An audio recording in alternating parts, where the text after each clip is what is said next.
Yeah, good evening. Uh, Good evening. Good evening, sir. So, you are most welcome to the 14th edition. Good evening, Dr. S.P. Chaudhary. I hope you are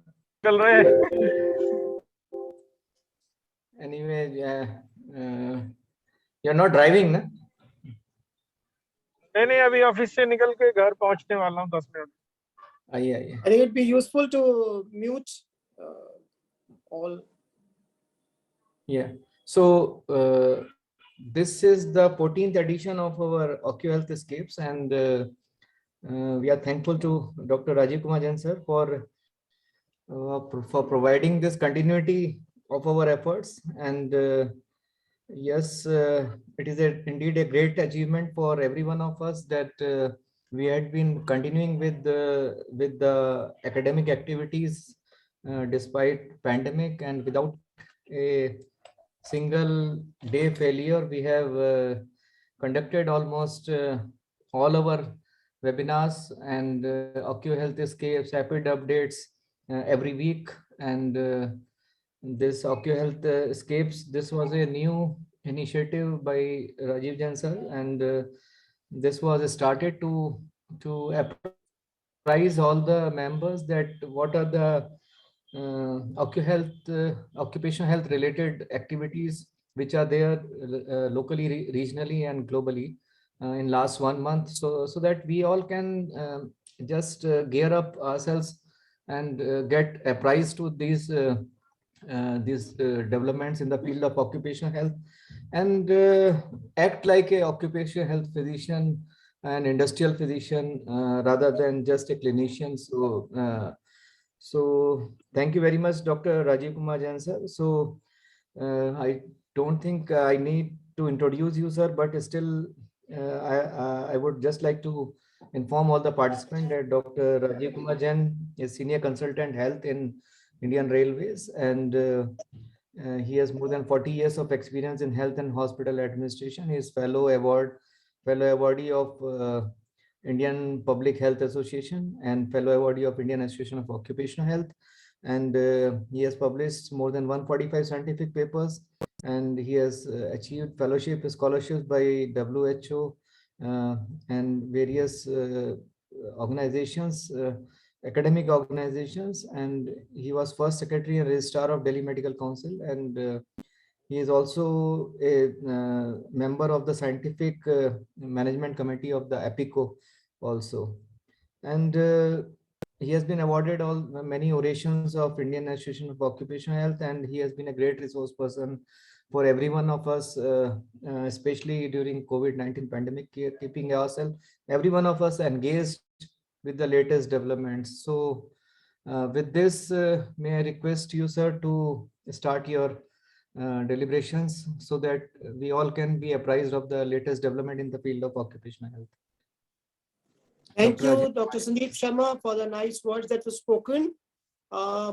Today, being the last Friday of January 2022, is a special occasion because today we are entering a new phase, a new year and especially after the 73rd Republic Day celebrations and just before the beating retreat. So we are in the middle of celebrating 73rd Republic Day from 23rd of this month to 29th of this month.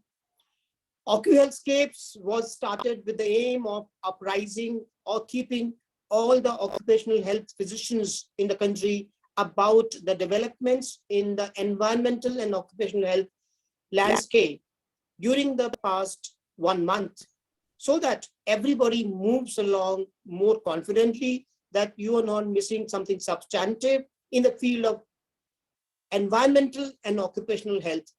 The combination of environmental and occupational health was chosen with a specific aim that one cannot separate the environmental health from occupational health. It shall assume more and more importance as we go along, because environmental health is determining the future of occupational health and future of jobs and future of healthy living by all the people in the world.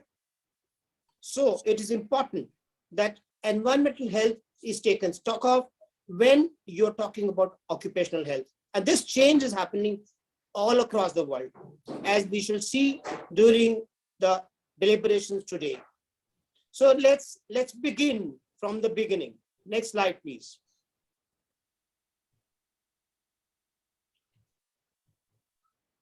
Next slide, please.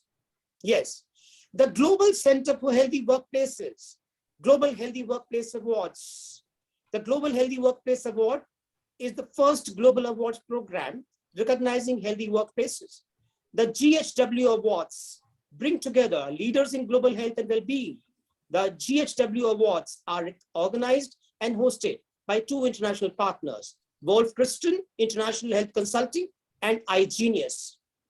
The awards launched in April 2013 with its first Global Awards Summit taking place in London, UK in 2013, followed by Shanghai, China 2014, Florianópolis in Brazil 2015, Washington, DC, USA 2016, Singapore 2017, Bergamo, Italy 2018, Melbourne, Australia 2019, Washington, DC again in USA 2020, and virtual 2021. So it has never missed its deadline. It has happened in the real world and the virtual world regularly. Next slide, please. So this year, 2021, let's see who were the finalists in the multinational category. They were HSBC and P&G. In the large category, large industrial category, there were the two Indian giants. One from the public sector, second from the private sector, that is Indian Oil and Reliance. In the large category, the third competitor, third finalist was Eastern Well. In the SME category, there was only one finalist, that is Avail, right? So these were the finalists. And next slide, please. The judges for the 2021 award ceremony were from North America, Joseph E. Lutzinger, PhD, Health Improvement Solutions, USA. From South America, Alberto Ogata, ABQV, Brazil.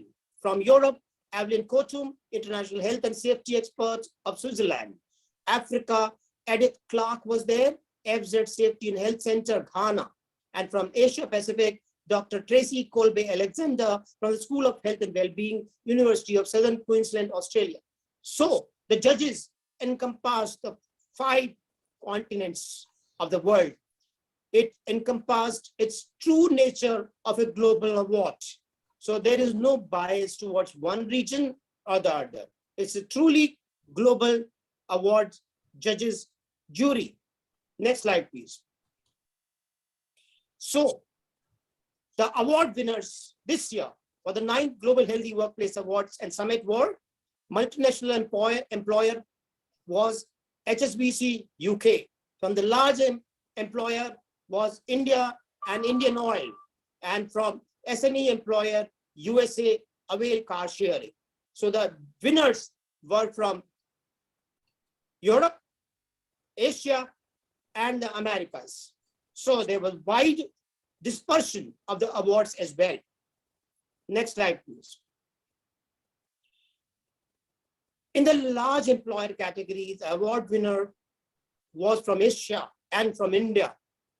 The Indian Oil Corporation Limited, India's national oil company with 33,500 employees who manage 9 refineries and 400 installations of LPG and POL terminals and pipelines. The company leadership shows visible endorsement of the Healthy Workplace Program through the lead talks, motivational speeches by renowned speakers on the core values of IOCL.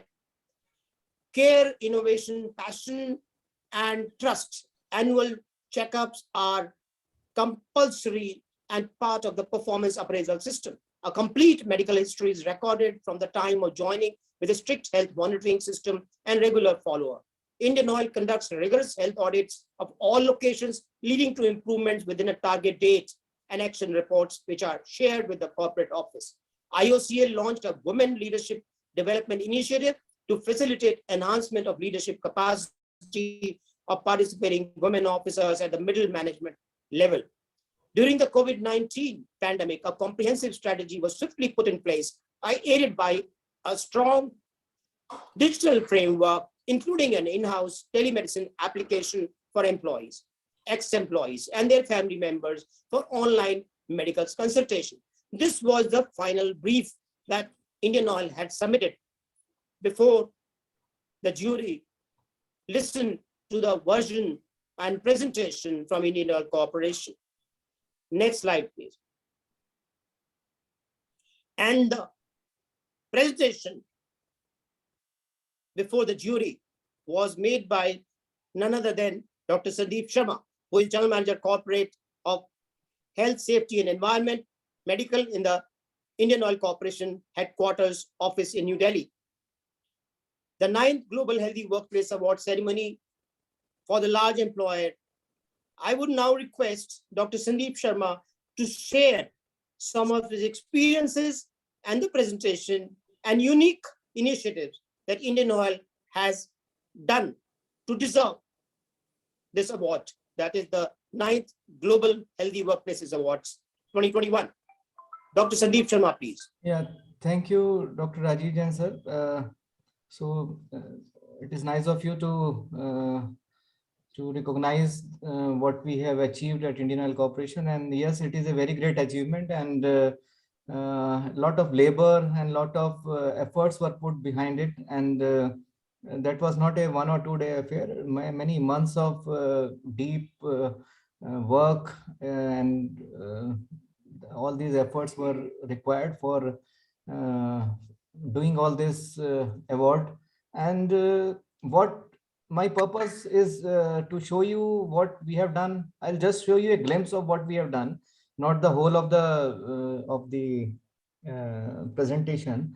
But what is important as occupational health physicians, we all can work in our industries, and we can also get all these awards, and we can project ourselves before the management, and this will help in further strengthening our positions in our respective organizations, and definitely it will add worth to what we are doing in our respective organizations. So my screen is visible, sir? Yes, but it should be in the presentation mode. Yeah, I'm doing it, sir. So this is my first slide, which sir has also shared, and it is now available on the Global Healthy Workplace website also. So I presented on behalf of Indian Oil Corporation, but I just want you all to know what is the framework of Global Healthy Workplace that you all have to understand and work accordingly. So Global Healthy Workplace awards, they are based on the WHO Healthy Workplace model. So this model has got in the center the ethics and values surrounded by physical work environment, personal health resources, enterprise community involvement, and psychosocial work environment in your organization. So a detailed application for Global Healthy Workplace was award was under large employer category, because we are more than 31,000 plus employees right now. So it was submitted on 12th of July, and it is a very comprehensive document which an organization has to submit. And all these are the parameters on which the details you have to put in along with the annexures supporting what you are doing. So application was based on the assessment criteria for WHO Healthy Workplace Program. As I told you, ethics and values, leadership engagement, worker involvement, continuous improvement cycle, like mobilize, assemble, assess, prioritize your health plans, then what you're doing, and evaluate, and then improve upon that program. So in this way, we shall be able to improve the health of the employees, reduce absenteeism, and improve the productivity of the workforce. So in the outer circle, as I told you, this physical work environment is typically the occupational health and safety programs which we have in our organizations everywhere. Like we have preventive measures to check exposure to the chemicals, radiation, noise, dust, so that our employees are safe in their at the workplace. And psychosocial work environment means the relationship to your colleagues, your juniors, and is there any harassment in the workplace, then any psychosocial risk assessment you have done in your organization, how you are managing it and how you will address them if they are existing. Then personal health resources, whether all these programs you are conducting like wellness program, lifestyle program, individualized health programs, all these programs you have to showcase. Then comes the enterprise community involvement. It means wherever your organization or your factory is located, you are not causing any harm to the surrounding community. Means you are taking care of the surrounding community in the form of CSR efforts, and like whatever protection and prevention you are providing to your employees through occupational health, you are also extending it to the surrounding community, and you are not causing any harm to the environment, surrounding environment. So in this way, environment is also a very important part of this particular program. And whether all these programs, they are integrated or not. So since Indian Oil is a very big organization, everyone is doing a lot of efforts locally at their locations, but that should not appear as if it is they are working in silos. So it has to be integrated. It has to be integrated in a corporate program, and they have to be brought under one umbrella. And then we have to see that the programs are sustainable. Do we have a dedicated budget for them? The committees are there, whether all these they are addressing health, safety, and the well-being of the employees. So all these things are important to showcase for a healthy workplace program. So in Indian Oil, as I told you, we have integrated all these programs, and we have shown that yes, we are doing these many jobs. And this your presentation, it should revolve around the WHO healthy workplace model. So in large employer category, there were 3 finalists: the Eastern Well Australia, Indian Oil India, and Reliance Industries India. So all of them, they are doing good efforts and good job in their respective organizations. It is just a matter of chance and your efforts, how they are being recognized by the jury. So Indian Oil ultimately won this large employer category Global Healthy Workplace Award. And as Dr. Rajiv sir has told, that these were the judges which are globally placed across the globe through in all continents. So that was a very fair actually judgment by all these judges. And weightage, as I told you, application weightage is 85%. Means whatever your documents you submit, the links you submit, the annexures you submit, that consists of 85%. And the way you present, that is 15%.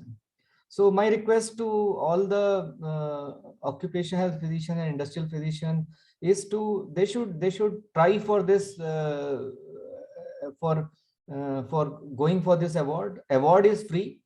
You don't have to pay anything. You just have to apply at the Global Healthy Workplace, and this will give you a lot of insight in your working style also, and it will give you a lot of importance, and you will be able to organize a lot of things in your organization, and it will give you a future plan also, what you are supposed to do in your organization for next few years and later on also.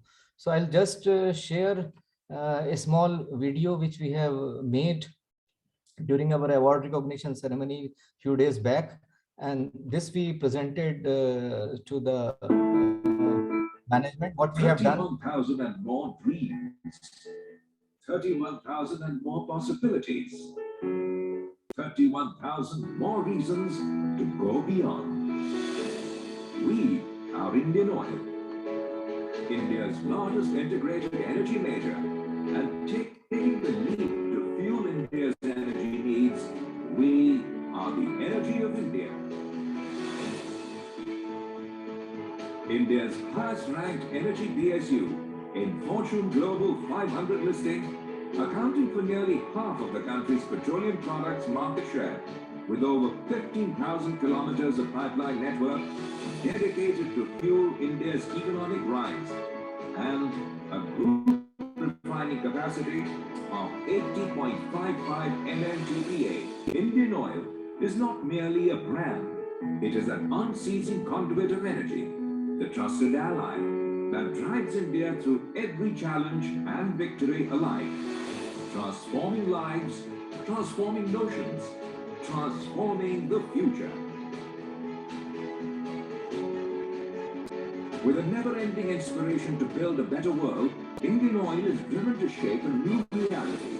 And powering this drive is the relentless commitment of every IOCN. Our people steer us. With their trust, they build us. Our people make us who we are. At Indian Oil, we understand that the rightful growth of a company is only realized if it is in tandem with the growth of its people. Indian Oil, through earnest efforts, endeavors to create an environment for its people that is holistically enriched to cater to their physical, aspirational, emotional, and psychological needs, allowing for them to engage, expand, and evolve as people and as professionals. The care and well-being of our employees is a task we take rather seriously.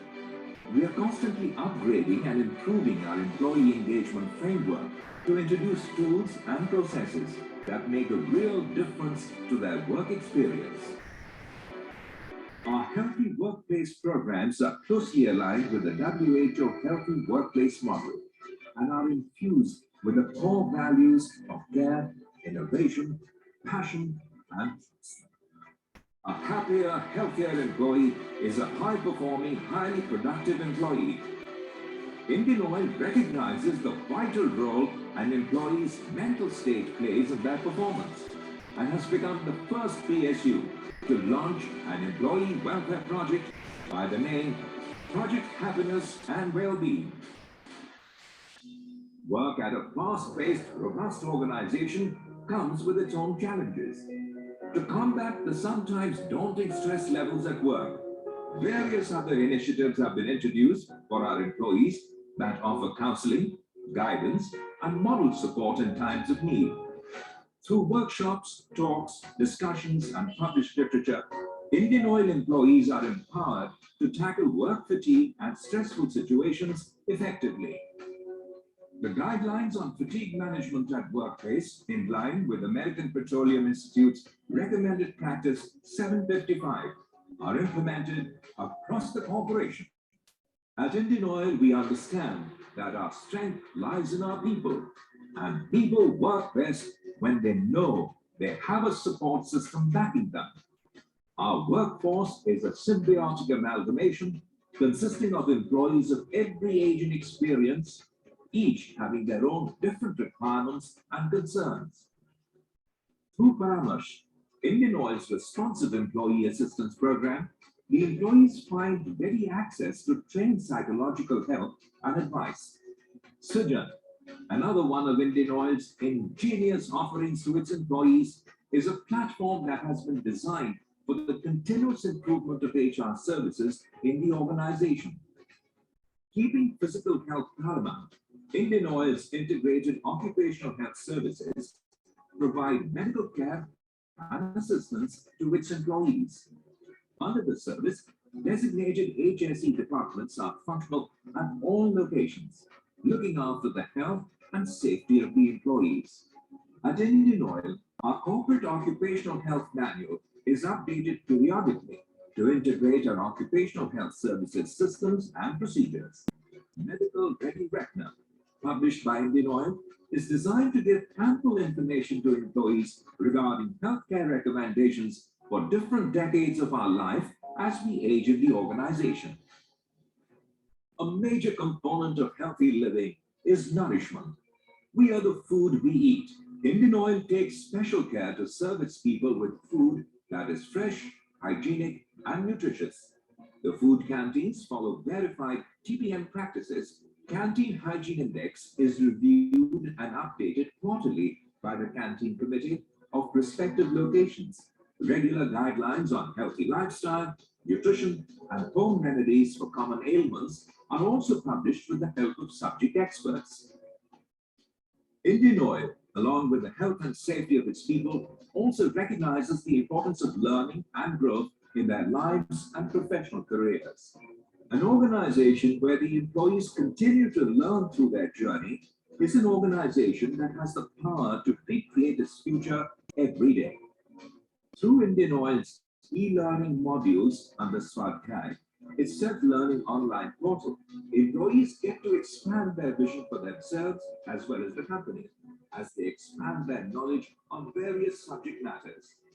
Swadhyay proved to be an invaluable on-the-go tool, keeping employees engaged through learning and helping them add value to their careers even during the restraints of the COVID-19 pandemic. While aligning the aspirational goals of its employees to its own growth trajectory, Indian Oil is opening the gates of a brighter tomorrow to its young, ambitious, and talented workforce, supporting its employees and budding sports stars to grow in various arenas of sports. It has provided an ideal platform to many beneficiaries who have shined through, making not just Indian Oil, but the whole nation proud by proving their medal at World Sports Championships.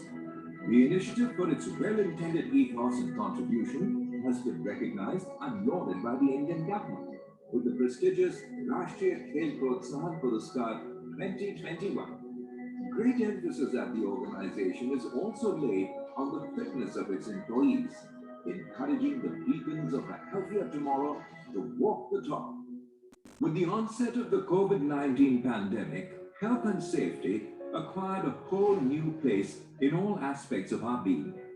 To protect its people, their families, and support them through unprecedented challenges the situation brought, Indian Oil stepped up and took charge head-on, installing isolation centers, organizing free vaccination camps, provisioning oxygen cylinders for IOCNs, and even for the nation. Indian Oil led the way as a dutiful employer and a responsible corporate citizen. Indian Oil also extended all support to the community and the Government of India by providing end-to-end logistics for vaccine transportation, health insurance to all Indian Oil frontline workers, ex gratia to the family of deceased, distribution of sanitizer bottles, masks, COVID testing kits, PPE kits, and ventilators, and contributed 2,250 million Indian rupees to Prime Minister Cares Fund. Indian Oil became the lifeline of Indian people during the second wave of COVID pandemic by ensuring logistics and supplies of liquid medical oxygen to hospitals. We believe in caring with heart, sharing with passion.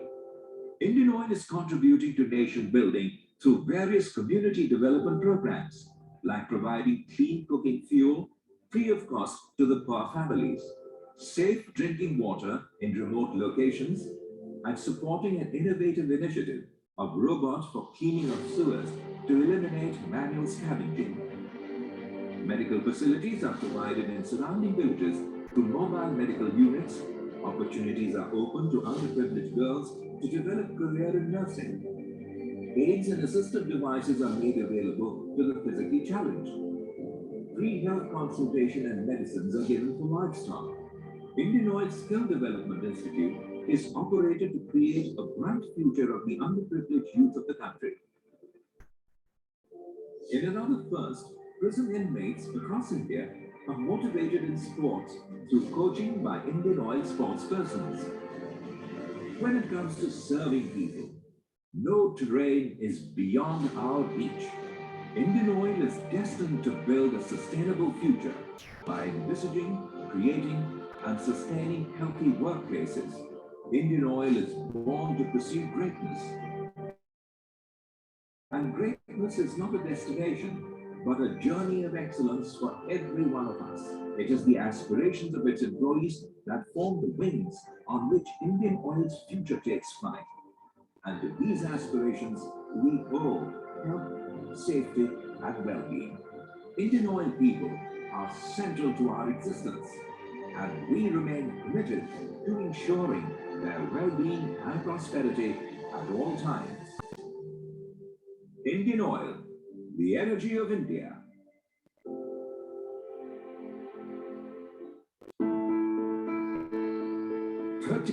So this was a great experience for at least for me and my team at Indian Oil Corporation. So being the energy of India is not just a motto for us, it is an abiding reminder of the trust reposed by the country and our responsibility towards our billion plus customers for enriching their lives. This is the statement of our chairman, Shri Kant Madhav Vaidya sir. So India, this Global Healthy Workplace Award, it's not just a award, it's not just a certificate, it's a great project which every one of us must try in their respective organizations. It will give you a lot of insight. It will help you to build your professional capabilities. It will help you in showing your worth to the management. You all are doing good jobs. You all are doing great work in your respective organizations. But only thing is how you assemble all these things and project it to the jury and project it to the management, and definitely it will lead to the path of success. So this was the journey of success for Indian Oil Corporation, and the company is destined for a great future. And definitely this was a very great opportunity for at least me and my team to project our occupational health caliber at national and international level. So thank you, Dr. Rajiv Kumar Jain sir, for giving me this opportunity to showcase our efforts. Although this is a comprehensive presentation is there, which is of more than 90 pages and more than 100 plus slides. What I have presented is the core of what all need to be presented by a occupational physician in line with WHO Global Healthy Workplace Model to the management, to the society, whatever works you are doing. So thank you very much, sir, for this opportunity. Dr. Rajiv Kumar Jain, sir. Thank you, Dr. Sandeep Sharma, for presenting. Thank you, Dr. Sandeep Sharma, for presenting how a public sector undertaking can meet the highest global framework designed many years back by the World Health Organization, and how with all the constraints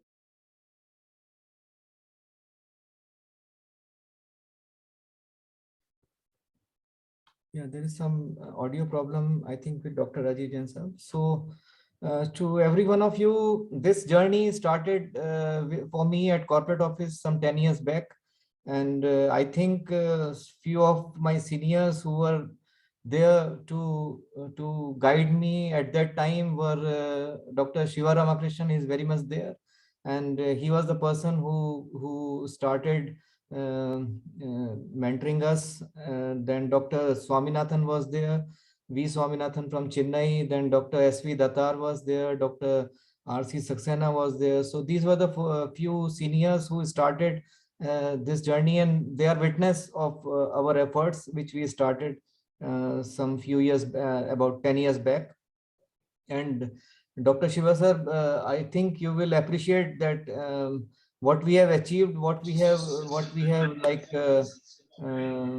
gained in last 10 years, how we have organized everything across the corporation. So this 10 years journey is very important for every one of us with your support.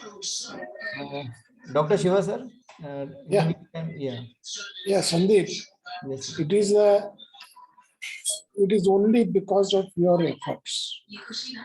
You have put in a lot of efforts and you got yourself dedicated to do that. See, without dedication and passion, you can never achieve all this. Right. So I very much appreciate. Yes, we gave you a little push, but then ultimately you achieved it. So my heartiest congratulations, and please keep it up. Yeah, sure, sir. Yeah, thank you very much. Thank you very much, sir. So I think Dr. Rajiv Jain, sir, he has joined again. There is some connectivity Oh. problem with us, but anyway. Sorry for Yes, sir. the inconvenience. Yes, I'm back. There was a connectivity issue for a little while.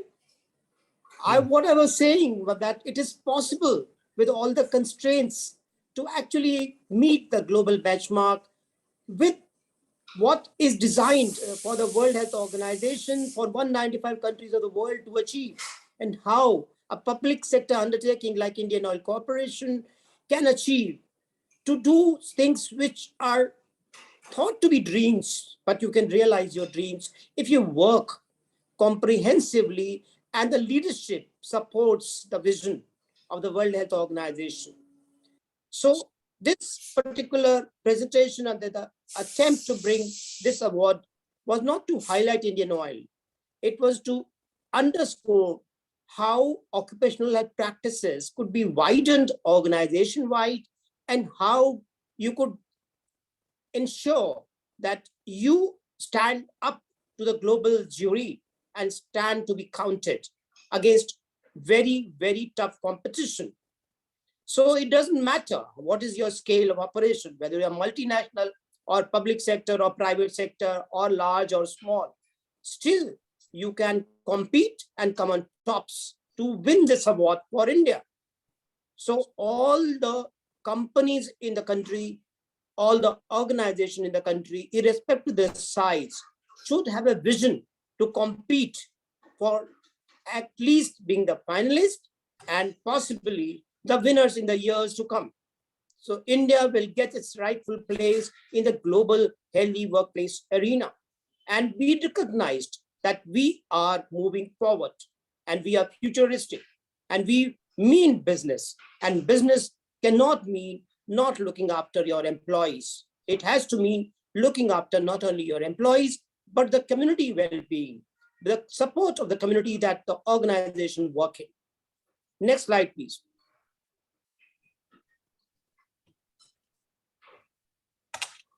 So previous slide. Yes. So next slide now. So we will produce. Before I go for this, I would like to share with you one video where we talk about here is what happens when you breathe in air pollution. Let's watch this video and understand how air pollution affects health.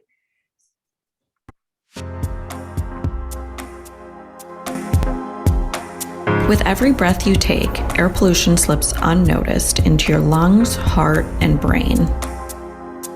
These poisonous particles are invisible to the human eye and can be as small as a molecule.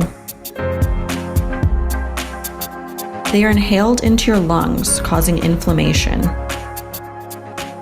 and lodging toxic compounds deep into your body. From your lungs, they enter your bloodstream, attacking your whole system. They inflame and constrict your blood vessels, increasing your blood pressure, eventually causing a stroke. They can also dislodge fatty plaque, leaving behind clots that can block blood flow to your heart or brain. People might thought that air pollution was a problem for the planet and in the future, but in fact it's a problem of our health, and the problem is right now. More than 7 million premature deaths occurring every year due to exposure to air pollution.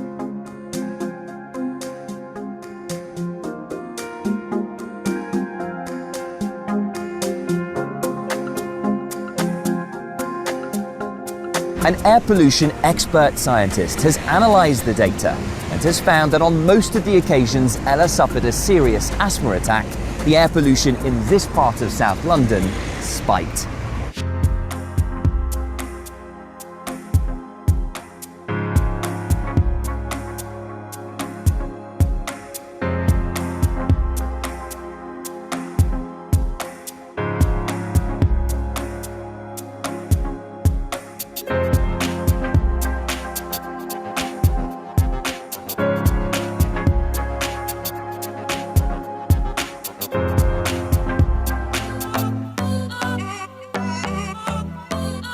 demand your politicians, your mayors, to have a sustainable transport system at the city level, cleaner buses, best fuels, clean fuels.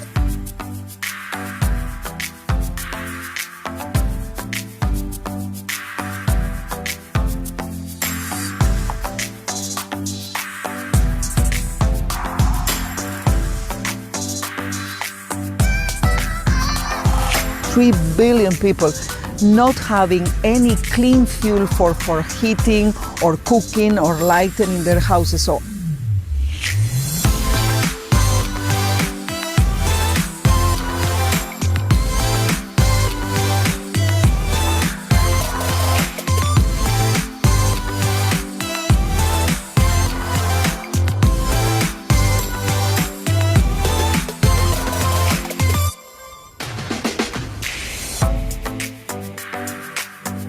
we have the solution. So we need to start to put in place those solutions right now, because the problem is not for the future generation and for the future planet. It's for us right now. So you've seen how important air pollution is to our health, not somebody else's health. And it's not in the future, it's for the present. The air around us comprises of various gases and airborne particles. When the levels of these constituents rise to an extent where it becomes harmful to health, the air is said to be polluted. Air pollutants include particulate matter such as PM2.5 and PM10, oxides of nitrogen and oxides of sulfur, ground level ozone, carbon monoxide, and volatile organic compounds. So it's a combination of all these matters. The pollution is not a single agent, it's a multifactorial etiology. Next slide, please. The types of air pollution. Air pollution could be broadly classified into two categories. First category is ambient or outdoor air pollution. The polluted air present in the outside environment is termed as ambient air pollution. Poor ambient air quality occurs when pollutants reach high enough concentrations to affect human health and or the environment. Urban outdoor air pollution is a more specific term referring to the ambient air pollution experienced by populations living in urban areas, typically in or around cities. The sources of ambient air pollution are, or outdoor air pollution originates both from natural and man-made sources. While natural sources contribute significantly to ambient air pollution, in arid regions, more prone to forest fires and dust storms, the contribution from human activities far exceeds the natural sources. Human activities that are major sources of outdoor air pollution include fuel combustion for motor vehicles, for example, cars and heavy-duty vehicles, heat and power generation, for example, oil and coal power plants and boilers, industrial facilities, for example, manufacturing factories, mines and oil refineries, municipal and agricultural waste sites and waste incineration or burning. And last but not the least, residential cooking, heating and lighting with polluting fuels. Next slide, please. The household, that is the second kind of air pollution, is household or indoor air pollution. Indoor air pollution is the degradation of indoor air quality by harmful chemicals and other materials. It can be up to 10 times worse than outdoor air pollution. This is because contained areas enable potential pollutants to build up more than the open space.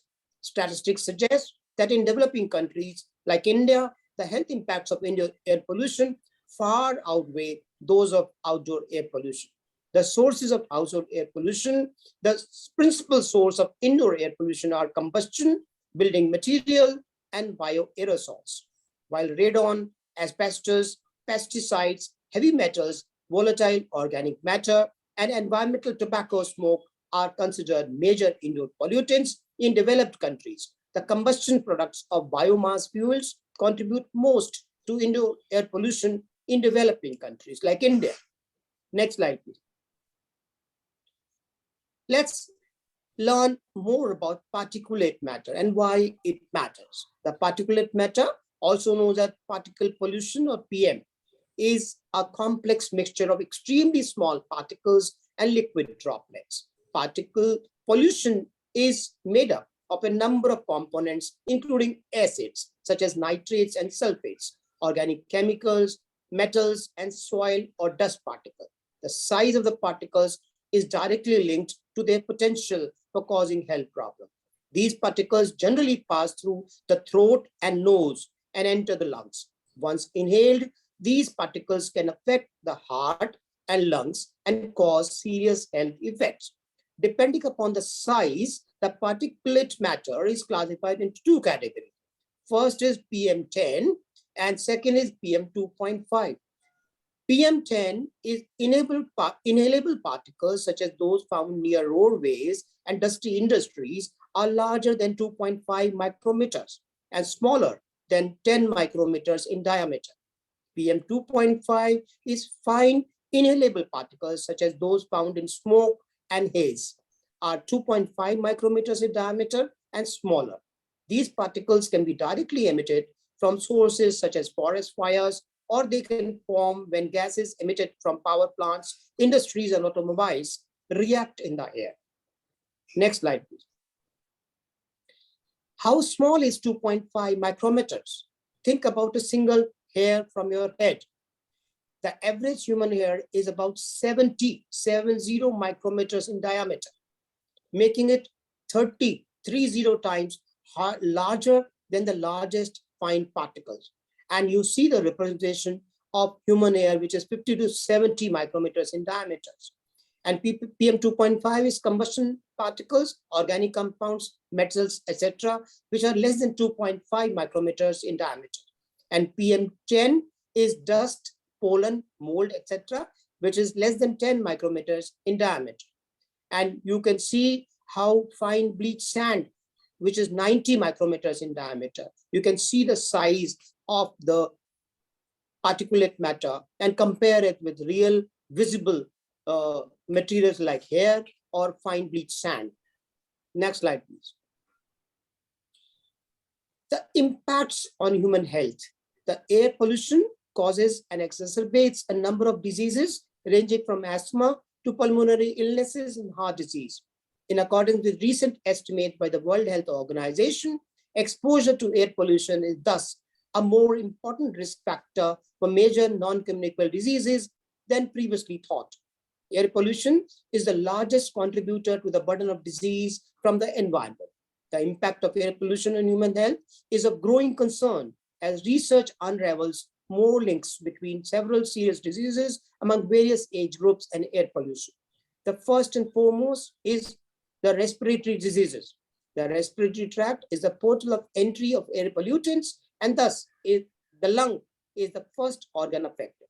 The range of respiratory diseases that can be caused by the air pollution exposure is large. The acute effects of pollution may be apparent within hours or days of exposure, but other health effects of air pollution result from long-term exposure leading to chronic diseases. Second is cardiovascular diseases. Air pollution contributes to cardiovascular illnesses and mortality. Short-term exposure can increase the risk of heart attack, stroke, arrhythmias, and heart failure in susceptible people, such as the elderly or those with pre-existing medical conditions. For instance, someone with atherosclerosis or buildup of fatty deposits on the inner lining of the arteries experiences immediate trouble when pollutants may play a role in causing plaque in a blood vessel to rupture, triggering a heart attack. Next slide. The third disease is asthma. Around 2/3 of people with asthma experience poor air quality, which makes their asthma worse, putting them at risk of an asthma attack. This is because pollution can quickly irritate your airways and trigger asthma symptoms. Some pollution particles are small enough to get right into your lungs. Air pollution is a possible risk factor for everyone with asthma, but some people are more at risk and may be affected by pollution even on moderate or low pollution days. Prenatal exposure to air pollution has been shown to increase the risk of wheezing and asthma development in children. This finding was found to be true whether or not the expectant mother had asthma herself. The fourth disease is lung cancer. Particulate matter in outdoor air pollution, as well as certain indoor air pollutants, are classified as human carcinogens. Primary carcinogens from air pollution include combustion-related compounds from vehicle exhaust, industrial emissions, biomass, and waste burning, and indoor coal combustion emissions, excluding tobacco smoke. Prolonged exposure to these indoor and outdoor air pollutants is linked to lung cancer. Fifth disease group is fatigue and headaches. Increased presence of pollutants in the air can cause an increase in fatigue. Many people feel sluggish during high air pollution days, especially if they exercise outside and inhale above average amounts of bad air. Headache is also a very common symptom that many people experience during times of poor air quality. Next slide, please. Irritation of the eye, nose, and throat is the sixth group of diseases. Episodes of high levels of air pollution also leads to irritation in eyes, nose, and throat. Amongst people who suffer from other airborne allergies, especially pollen, the symptoms may intensify and might require medical assistance. The seventh group of diseases is adverse birth outcomes and reproductive health. Epidemiological studies demonstrated that exposure to ambient levels of air pollutants are associated with low birth weight, intrauterine growth retardation, prematurity, neonatal death, and decreased fertility in males. The eighth group of diseases is nervous system damage. Exposure to air pollution is associated with multiple adverse effects on the central nervous system, in addition to a variety of behavioral abnormalities. The most prominent effects caused by air pollution are oxidative stress and neuroinflammation. Air pollution is also associated with diseases including stroke, Alzheimer's disease, Parkinson's disease, and neurodevelopment disorder. So you can imagine the wide range of damage that air pollution leads to. Next slide. Which people's health risk from air pollution varies widely depending on age, where they live, their underlying health, and other factors. Many studies show that people with lower socioeconomic status are disproportionately exposed to air pollution and are more vulnerable to adverse health effects. So the first vulnerable group is people with lung diseases such as asthma, chronic bronchitis, emphysema, and chronic obstructive pulmonary disease. The second one is people in poverty, people who lack access to health care. Third vulnerable group is people who smoke or are exposed to secondhand smoke. The fourth vulnerable group is people working in occupations where there is high exposure to contaminated air. The fifth vulnerable group is people who spend a lot of time near busy roadways. The sixth vulnerable group is people with cardiovascular disease. Sixth one is infants and young children. Seventh is people who work or exercise outdoor. Eighth is adults over 65. And last is pregnant women. So you find a range of 10 vulnerable groups that I have just enumerated, which are vulnerable for high health risk due to air pollution. Next slide, please. This is what the facts reveal. Air pollution is the world's leading risk factor for death, attributed to approximately 5 million deaths each year. Air pollution contributes to 9% of deaths globally. This varies from 2% to 15% by the countries. A study published by the World Bank in 2016 revealed that air pollution cost India approximately 8% of its GDP, or $560 billion in 2013, as a result of lost productivity due to premature mortality and morbidity. Indoor air pollution is a leading risk factor for premature death. It's responsible for 1.6 million deaths each year. Death rates from air pollution are highest in low-income countries. There is greater than the 1,000-fold difference between low and high-income countries. Health cost of air pollution in India assessed at 3% of its GDP. India has ranked 168th out of 180 countries in the 2020 Environmental Performance Index. For air quality, India ranked 179th among 180 countries. Air pollution accounts for an estimated 12.5% of deaths in India. Air pollution kills an average of 8.5 out of 10,000 children in India before they turn 5. Studies indicate that indoor air pollution is 5 to 100 times more than the outdoor air pollution. Indoor air pollution is therefore a huge concern in the developing countries. Next slide, please. How do we tackle? There are 10 ways to combat air pollution. First and foremost, do not burn trash. Second, turn off the car engine while waiting at the traffic signals. Third, using energy efficient light bulbs and appliances. Fourth, avoid bursting of crackers. Fifth, when purchasing a new car, consider one that is the most efficient, lowest polluting vehicle, or even a zero emission electric car. Sixth, turning off lights and appliances when they are not in use. Seventh, plant a tree. Trees filter the air and provide shade that can reduce cooling costs. Eighth, buying fewer things that are manufactured using fossil fuels. Ninth, raise your concerns about air pollution in your community and advocate for effective and appropriate policies to address air pollution. And 10th is riding a bike or walk instead of driving whenever possible. The combination of these activities shall lead to substantial control in air pollution. At this juncture, we will take another look at a new aspect, that is the decade of healthy aging, from air pollution to aging. We will look at a video and understand how healthy aging and environment are linked.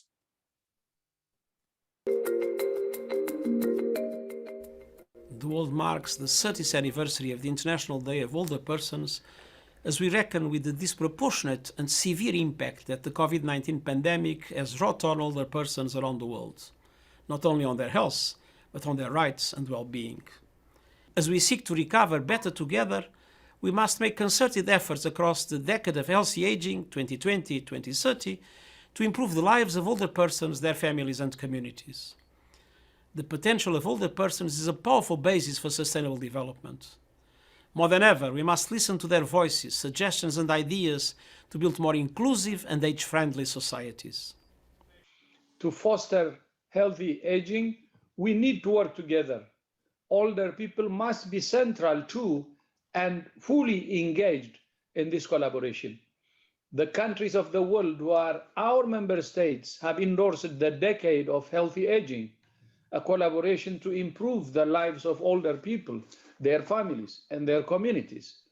In practice, that means keeping alert for ageism and supporting older people by engaging them in the community, providing responsive healthcare and quality long-term care for those who need it. We hope that this will be taken up by the entire UN system. Thank you all for your commitment to ensuring older people receive the opportunities, the respect, and the care they deserve. As the international institution for public-private cooperation, the World Economic Forum is putting its full weight behind the topic of healthy aging and longevity to create a world in which everybody can live a longer and healthier life. As someone who would fit into the category of older persons, but who looks back to nearly 20 years of a healthy and very productive life after the retirement age, you can imagine that I'm here today with you, not only with my brain, but with my heart.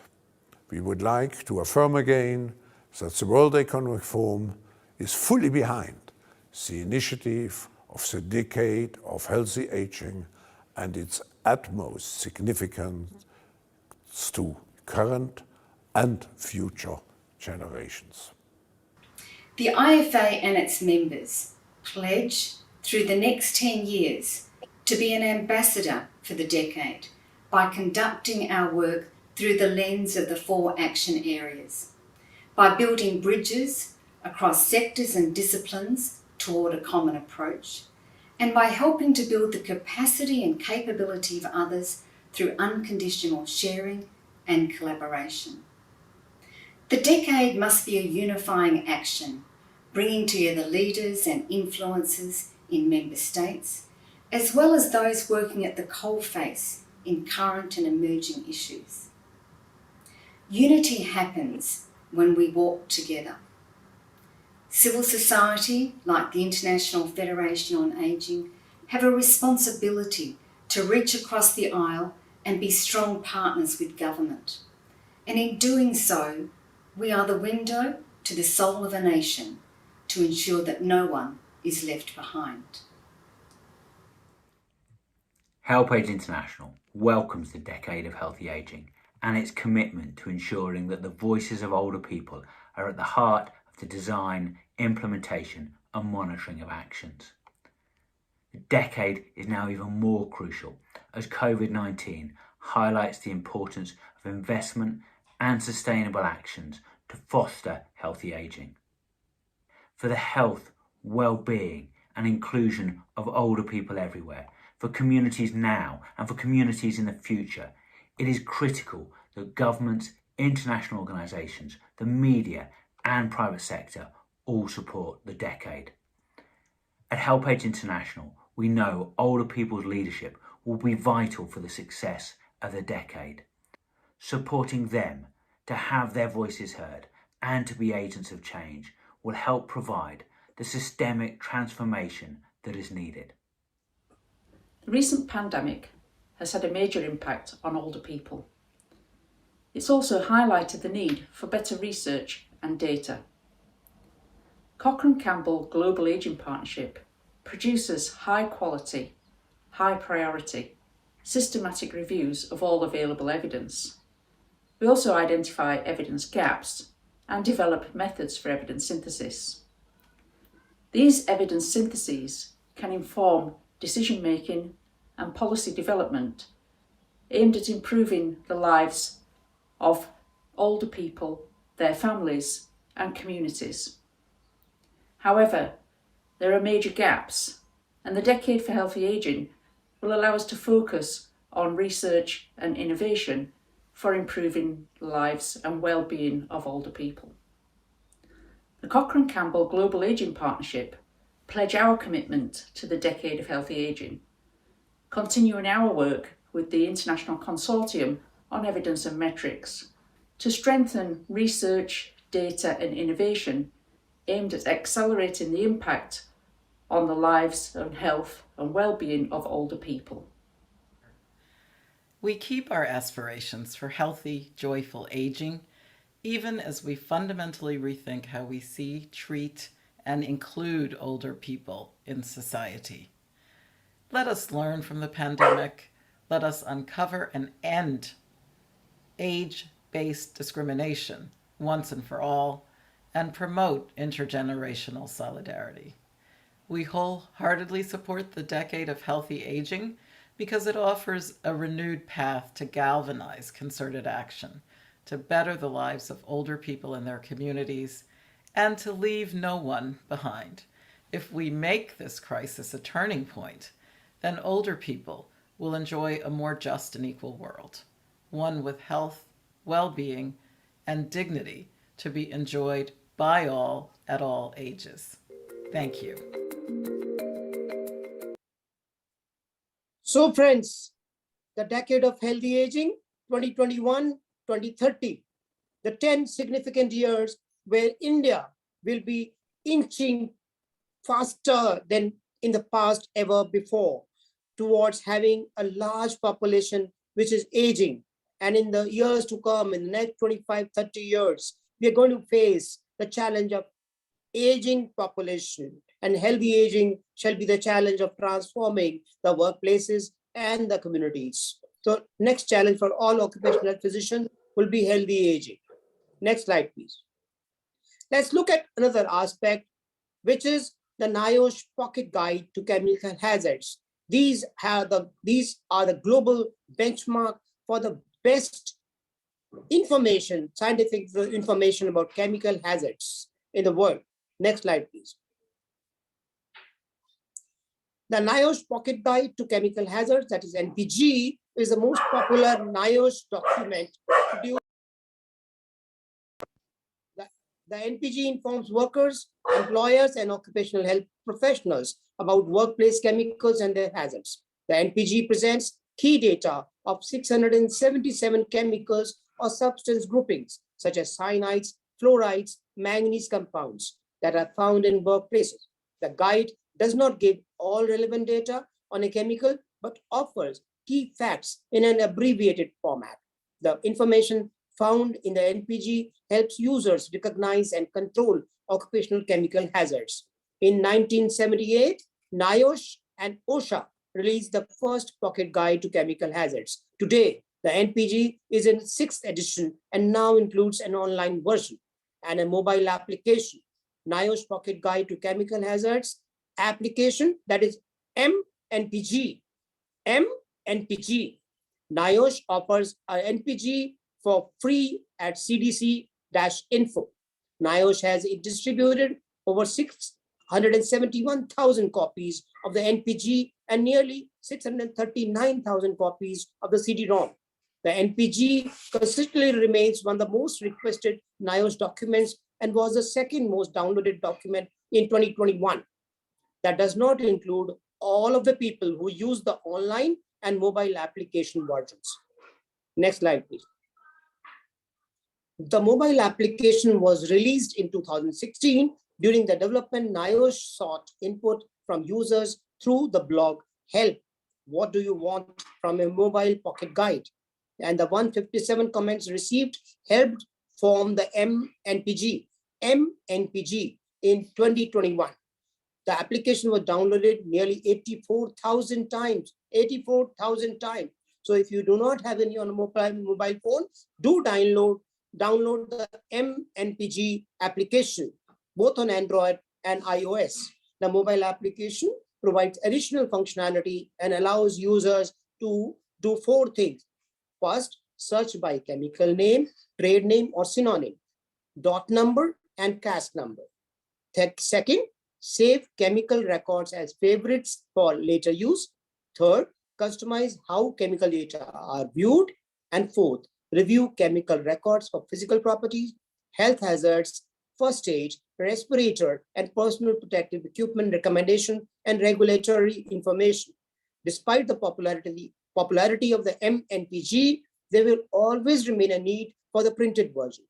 Emergency responders prefer hard copies in their vehicles, and a physical document is useful when the internet or cell service are not available or when the power is out during an emergency. In 2018, for the 40th anniversary of the NPG, NIOSH redesigned the NPG and asked for input from users on the blog. Help us redesign the NIOSH Pocket Guide. And through focus groups, the 6th version of the NPG was informed by the comments received later.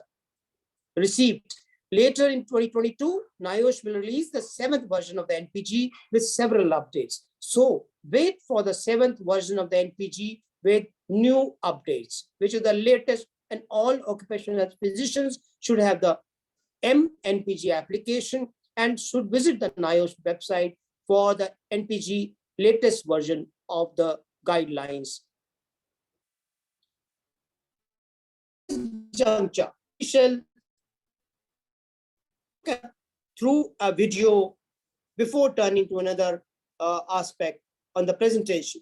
Let's go to the Faculty of Occupational Medicine page and listen about exploring the potential role of occupational health and accredited specialists within the integrated care system. Yes. Dr. Vaughan Parsons and Dr. Ali just starting off, Ali, thank you very much for joining me today to talk about the emerging integrated care systems landscape within the NHS and the potential role and opportunities which exist for accredited specialists within occupational medicine who work specifically within the NHS environment. Today's session, we're particularly keen to draw upon your own lessons learnt and experiences working within the ICS landscape, so we can offer some helpful tips and advice to others who work within the specialty. So to start with, Ali, I'm quite keen are you able to give us some background information about the purpose and role of integrated care systems within the NHS?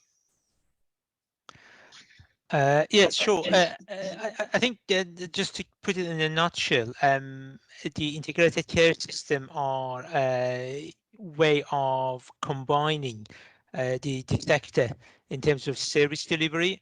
So as you know, if you look at the history of NHS, there has been multiple changes in terms of the unit of service delivery between hospitals, Statutory Health Authority, trusts, then SDP, and now ICS. So it is basically a new way of combining those service providers to maximize efficiency, obviously in the face of very limited resources.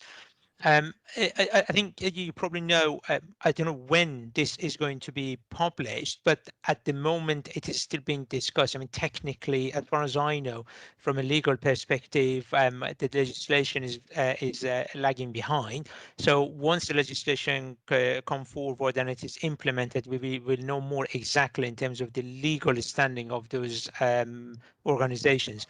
But as things are, the plan for ICS is to have a joint approach to service delivery, and it's not just in terms of the front line, it's also in the back, or what is called back office, things like finance, HR, occupational health, those kind of support services for the front line is also going to have a more sort of joined up approach between different organizations. I keep it very brief because, as I said, I mean, things may change when it becomes legal, when it's implemented, especially as it goes through different sort of tranche of consultation. But in a nutshell, it is a more of a sort of a combined approach, if you will. Okay, that's really, really helpful to just, I guess, set the scene for what's currently happening across the wider NHS environment, and certainly what opportunities exist for occupational medicine and those who work within the specialty. So just thinking about the role, what role do you think accredited specialists within occupational medicine play within the ICSs, and how can their involvement within the ICSs bring benefits to NHS OH services and also to the wider NHS patient community? I think probably the answer starts with the benefit of having access to accredited specialists in an NHS organization. And as that organization grows, let's say from a small DGH to a trust to ICS, that role naturally grows with it. There are lots of conversation and lots of views on what the role of an accredited specialist should be, and it will certainly be affected by local demands and local availability. But generally speaking, what I think an accredited specialist should be able to deliver is that strategic leadership at the start of it. I think obviously the technical skills and ability to run a clinic is a must. However, the way I look at the accredited specialist is their management and leadership and the ability to not only lead internally in terms of the occupational health service, but also provide that leadership and a strategic view to the trust, and then at a bigger scale to the ICS. Just slightly sort of going further, but what I mean by leadership is basically making decisions or providing expert views on what we normally do in occupational health, like staff rehabilitation, staff retention, health and well-being, health surveillance, but also being influential in terms of making those decisions. So a good example, for example, as is happening now, is the mandatory vaccination. And there are a lot of facets that can or may overlap with occupational health. And as you talk to colleagues around the country, you see how many different approaches have been adopted by different organizations. And you can see colleagues who've basically stuck in and provided that leadership are totally moving that sort of mandatory vaccination in a different direction. So I think it is not just about technical skills, which, as I mentioned, is an absolute core, but it's about about leadership and about the management, but also internally within the OH and also externally with the trust. Also, I would say there are areas that perhaps historically we have not particularly been active, but are very much within our skill set. For example, since COVID has started, everybody's talking about risk assessment, but it is actually a way of management. Risk-based approach to any question is a way of management. And perhaps if you look across all different specialties, occupational health is best placed because on an everyday basis, we deal with risk assessment.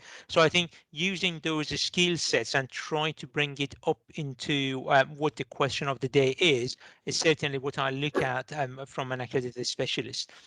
I mean, I mentioned a few times the technical skills are at the core, and I just want to reiterate on that. I don't want to dismiss at all the technical skills, and there are questions that only specialists can answer. I mean, again, there are lots of conversation whether something should go to a specialist or not, but certainly things are like medical legal aspects to it, potentially litigation, potential pensions, very small things like clearance of healthcare workers who live with bloodborne viruses. These are things that, in my view, can only be dealt with by a specialist or under direct supervision of a specialist. The reason I mentioned that is we are going to have, or that's my personal view, I might prove wrong in the future, but I think there is going to be an increasing number of litigation, whether it is because of mandating the vaccine, whether it is as we get more and more long COVID and people cannot come back to work, was it work-related or not, become an issue. So I think there will be an increasing number of questions that an occupational health is best placed to answer in terms of work-relatedness, rehabilitation, impact on workability, and so forth. So I think that's another part of technical skills. Okay, that's really, really helpful. Thank you. And I guess how the future of medicine in the integrated care system in UK is going to pan out in the months and years to come. And the similar transformation is going to occur in India with the new labor codes getting implemented and new labor rules getting implemented for the larger benefit of substantial unorganized sector of labor force in our country, where the specialist occupational physician shall be asked to give specialist opinion and help the healthcare providers in taking better decisions in the area of occupational health.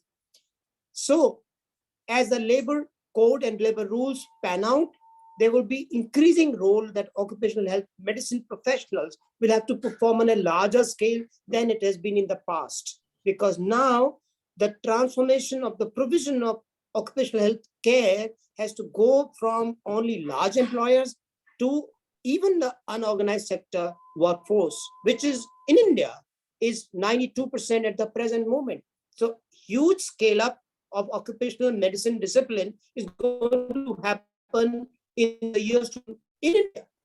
And that's a certainty because of the simple commitment that India has made to the ILO in ensuring the labor reforms to happen on the ground. So watch for it. Now we turn to another important journal article that has been published in the last 1 month. This is creating a return to work medical readers theatre. It has been written by Faculty of Medicine, Dalhousie Medicine, New Brunswick, St. John, and Faculty of Business, University of New Brunswick, St. John, and Department of Medicine, University of Toronto, and St. Michael's Hospital, Unity Health, Toronto, in Ontario, Canada. Next slide, please.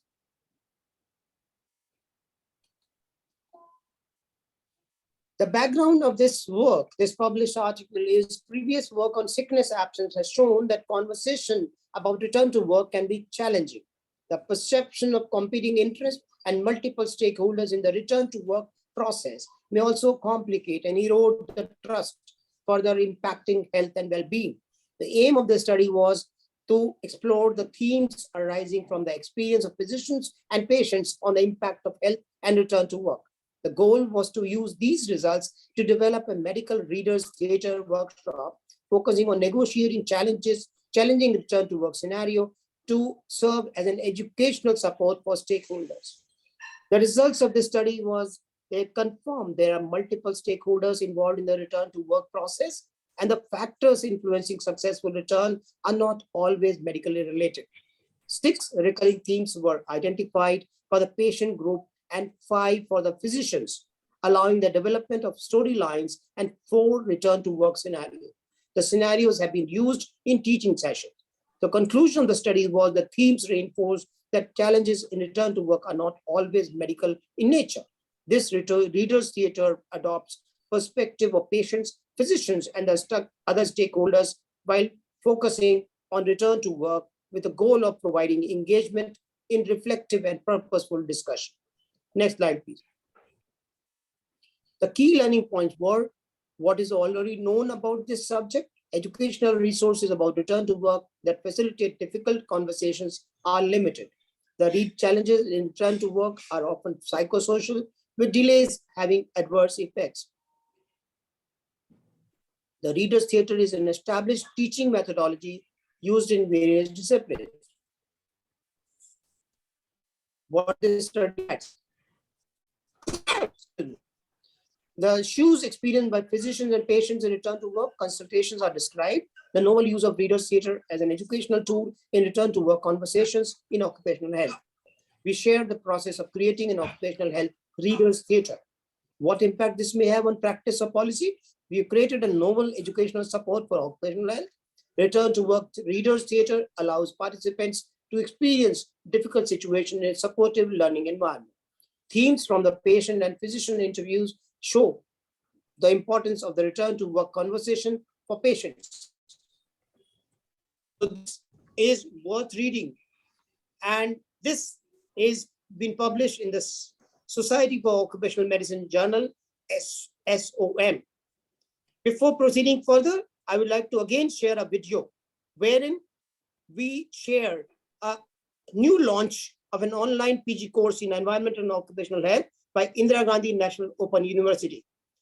Let's look at the video before proceeding further.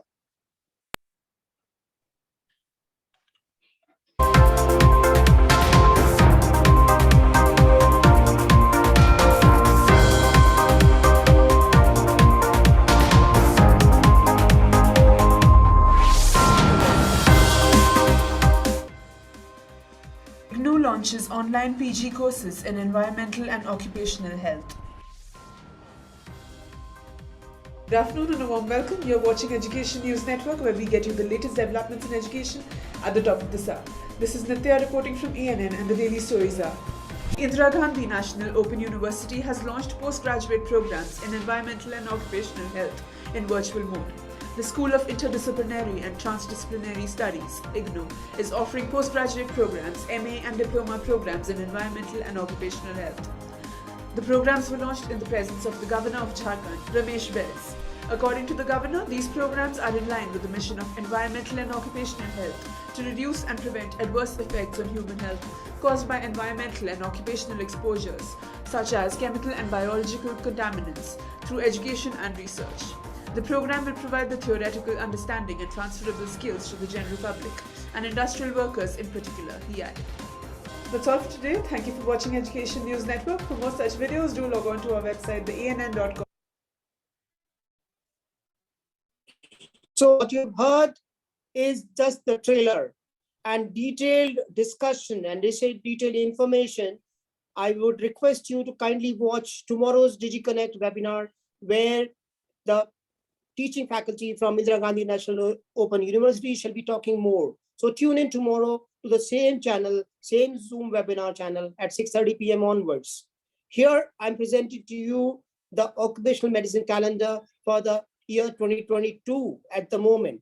In 23rd March, there will be Australia and New Zealand Society for Occupational Medicine annual scientific meeting will be held in Brisbane, Australia from May 1 to 4. the 2022 American Occupational Health Conference shall be held in Utah, USA.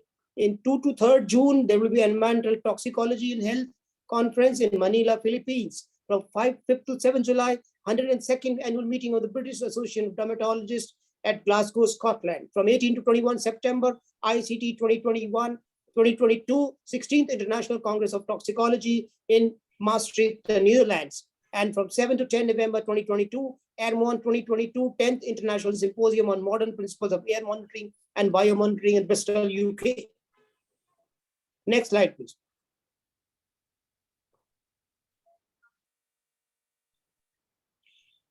Ninth Global Conclave of Association of Occupational and Environmental Health, Delhi, Occupaclave 2022 shall be held from 26th and 27th March 2022 in Scope Convention Center, Scope Complex, Lodi Road, New Delhi, with the theme Fostering Health, Well-being and Environmental Sustainability for Future, the ready organizations. Next slide, please. You could register with the website and the address given and the mobile numbers given herein in this slide. For AUHD members, it's only 1,000 rupees. For non-AUHD members, it's 5,000 rupees, inclusive of all taxes. And you can see the YouTube channel and the website given, and you could get registered for this important global conclave. Next slide, please. The 33rd International Congress on Occupational Health shall be beginning shortly from 6 to 10 February 2022 with the theme. Next slide, please. Sharing solutions in occupational health through and beyond the pandemic. 6 to 10th February 2022 in the digital world from Melbourne and Rome. Next slide, please. You could register with the standard registration fees up to 10th of February. For ICO members, there is specific rate for ICO non-members, and ICO non-member from low and middle income countries like India. There is a lowered delegate fee. Registration is only 180 euros if you are from India. Next slide, please.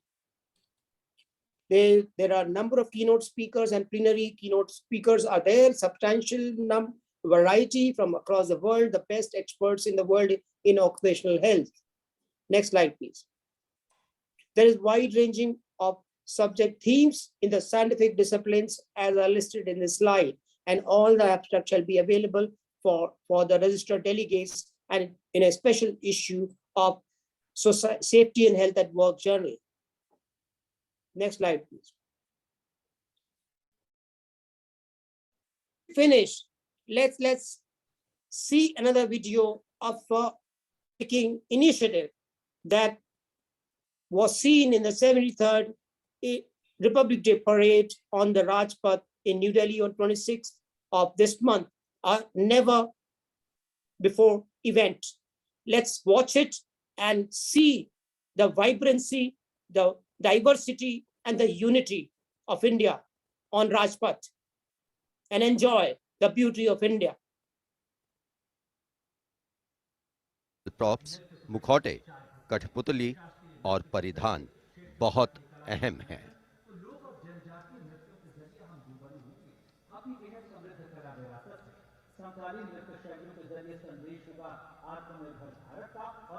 अंतिम दौर में निर्णायक मंडल ने गणतंत्र दिवस parade में नृत्य कौशल प्रदर्शन के लिए 15 राज्यों से 485 नर्तक की 36 टीमों का चयन किया। समय की नदी घाट इतिहास के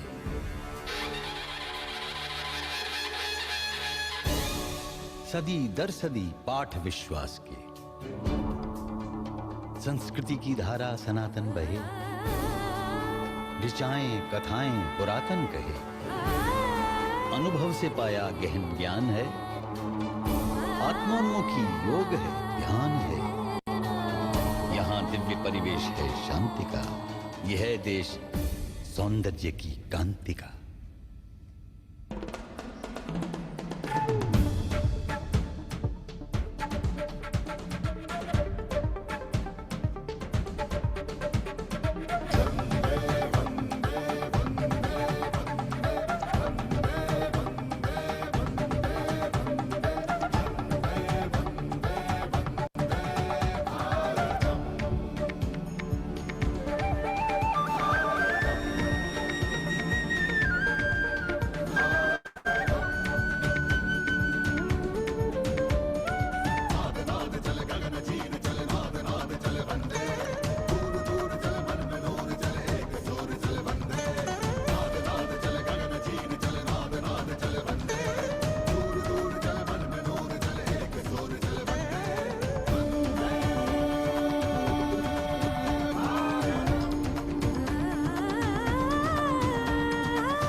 So this music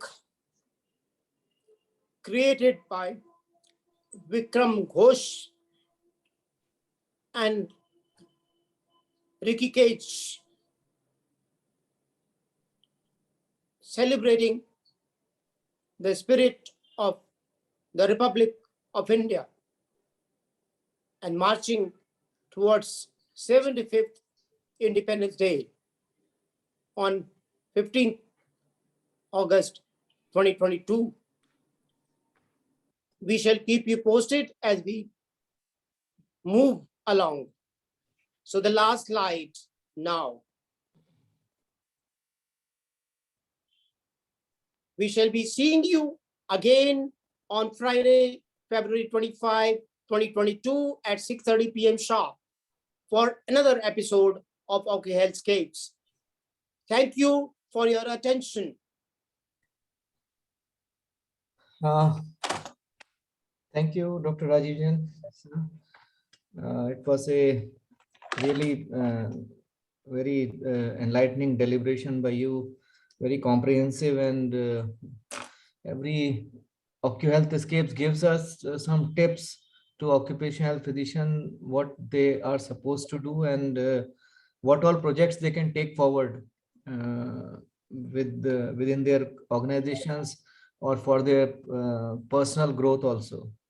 So just to summarize what you have deliberated today, initially it was about the Global Healthy Workplace programs.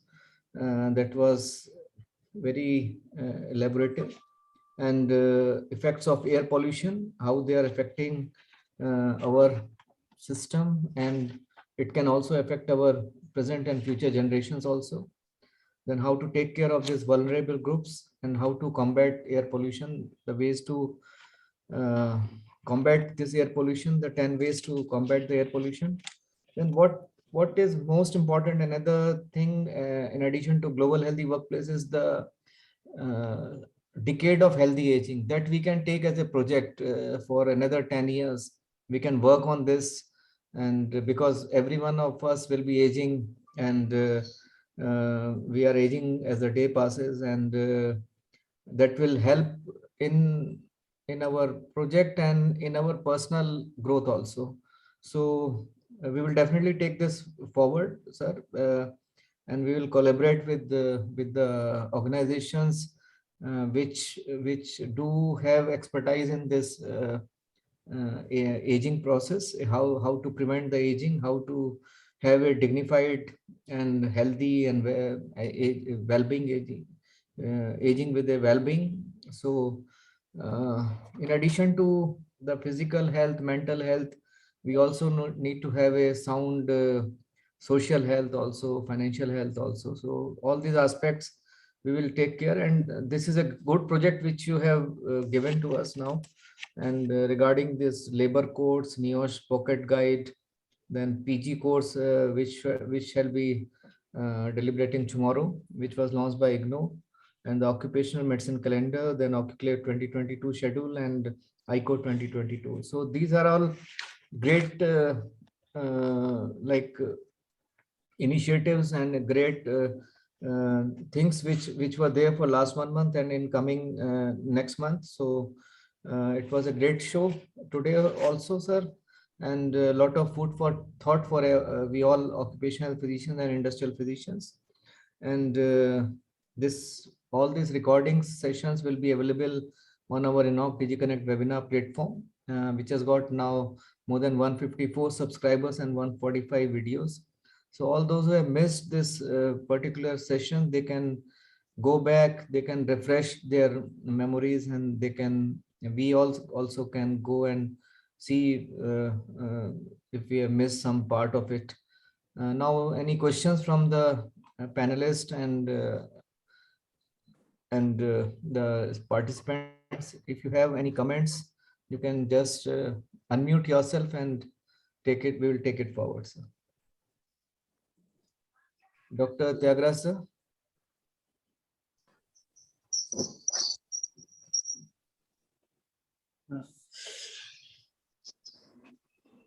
At the outset, congratulations, Dr. Sandeep Sharma ji, for achieving one of the best award, a global award for the Indian Oil. And one thing you said that it is not for me or this one Indian Oil, it is for India. That is a great word you have spoken, and really we are very grateful to you that you are hinting towards the India is a great one. Next, Rajikumar Jain ji, you have put up a lot of capsules, which is wonderful. And the capsule one which you presented is for the Republic Day parade, or it is for the future Independence Day? Just it is there for was the one Republic Day parade. Republic Day. Yes, but the theme will continue. Vande Okay. Bharatam. Okay, Vande Bharatam. Thank And you, Ricky sir. For, Cage, I must say, Ricky Cage is a Grammy Award okay. winner from your state, Karnataka. Okay, sir. Okay.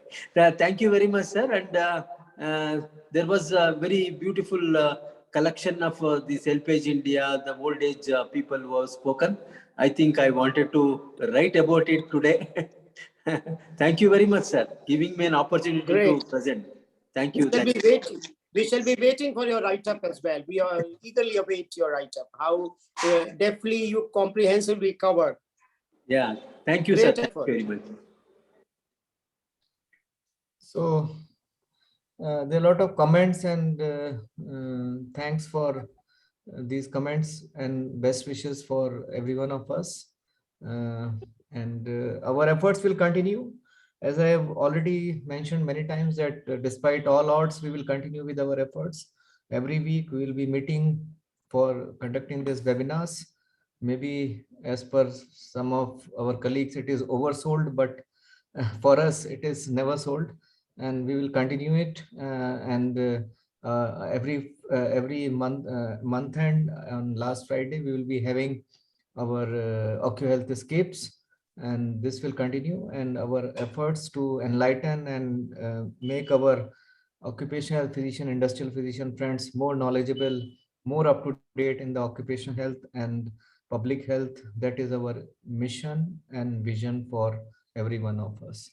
So with this, I thank you very much, sir, Dr. Rajiv Kumar Jain, sir, and thank you so much. Thank you all the so much. panelists for sparing the valuable time.